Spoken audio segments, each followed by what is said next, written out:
আসসালামু আলাইকুম রহমতুল্লাহ। আজ নিয়ে আসছি আপনাদের মাঝে একটি সুন্দরবনের খাঁটি মধু। এটি দেখতে যেমনটা সুন্দর, খেতেও তার থেকে দ্বিগুণ স্বাদ। এবং উপকারের দিক থেকে বলবো, অনেক অনেক ধরনের উপকার আছে। যেমন রোগ প্রতিরোধ ক্ষমতা বাড়ায় এবং হজম শক্তি বৃদ্ধি করে, এবং ঠান্ডা, কাশি, সর্দি, জ্বরে অনেক কিছুতে মনে করেন যে মধু লাগে। মধু বাসায় থাকলে বাচ্চারা এবং বৃদ্ধ মা বাবা, আপনি আমি সবাই খেতে পারি।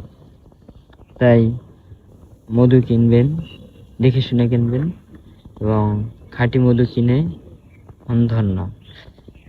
তাই আমি নিয়ে আসছি সুন্দরবনের খাঁটি মধু। যাদের প্রয়োজন হবে অবশ্যই স্ক্রিনে দেওয়া নাম্বারে যোগাযোগ করবেন এবং ইনবক্স করবেন। সারা বাংলাদেশে হোম ডেলিভারি দিয়ে থাকি। ধন্যবাদ। আসসালামু আলাইকুম।